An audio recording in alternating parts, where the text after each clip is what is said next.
probably 4 or 5 years ago we started, I felt that our name and logo, the look and everything of, Schecter started to be well known. And we weren't also, we weren't this little company no one knew about, or that, I think my dad had a Schecter Strat guitar in the 70s. We became a real guitar company with a pretty powerful image.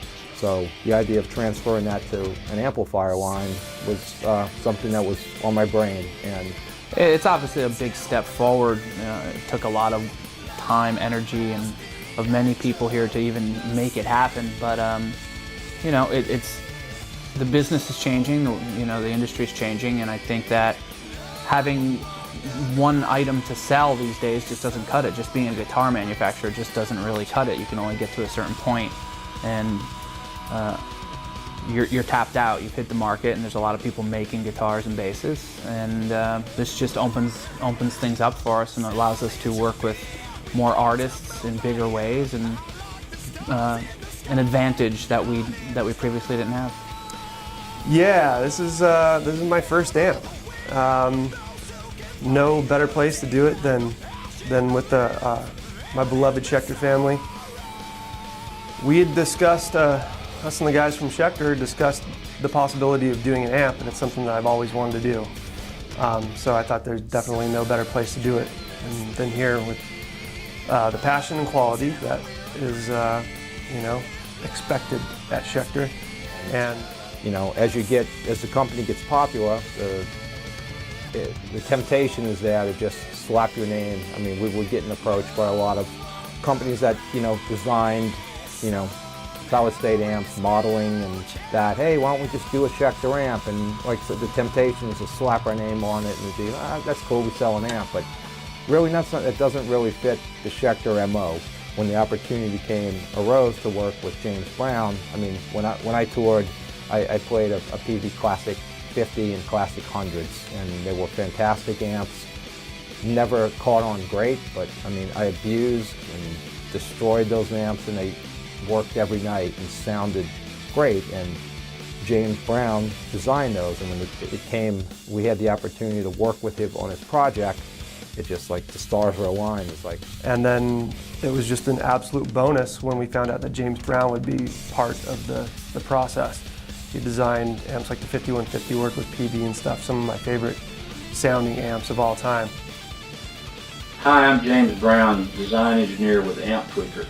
And the Schecter guys asked me to do a little recording here to talk about some of the cool things about the new Hellwind amplifier that I recently helped them work on for Sinister Gates from Avenged Sevenfold. When we got together, we basically built a prototype tone standard out of an amalgamation of different amps and stuff that I had done, and spent quite a bit of time tweaking on that to get the tone exactly like he wanted.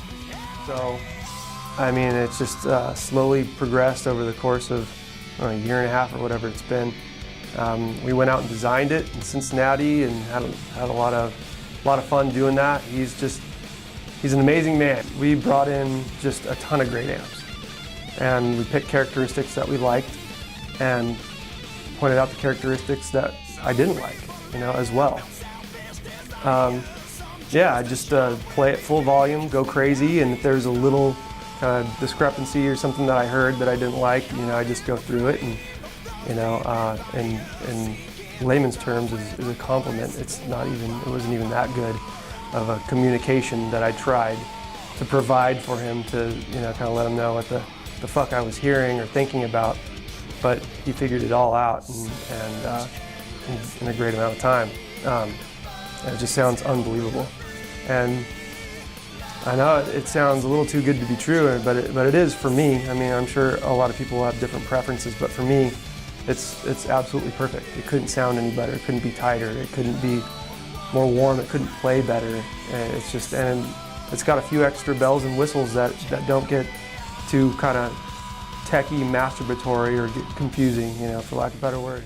On my Amp Tweaker pedals, I have a knob called Type. And what the knob does is it adjusts the attack of the guitar so that when you turn it up, you get a more aggressive, chunky style. When you turn it down, you get a thicker, heavier sounding, tone like the detune guys really like. So Michael had this idea that it would be cool if you could put that on a control on the amp, especially for guys who use 7s, 8s, and 6 strings all at the same time in a night. Another feature on the amps that Michael was really excited about was the idea of having an actual active input, and rather than pad the input down so the amp can tolerate the level like most bass amps do, what he wanted was something that compensated for an active pickup's tone. So what we did is we changed the system of the amp so that when you plug into that active input, the high-end sparkle is enhanced a little bit, and it's also just a little bit floppier, so it's not quite so dramatically tight and active sounding. So it's a little more of a lively tone. We ended up with what most people consider to be a pretty awesome metal and rock amp. And it's especially good for the kind of style that Sim plays. It's been a lot of work, but listening to them today, I mean, they sound great and they look great. Two things that, it has to look right. It has to look the part when it's sitting on the stage. I mean, we're competing with some big names, some staples, and now I think we got an amp that can be the amp of the new generation, and real proud of it.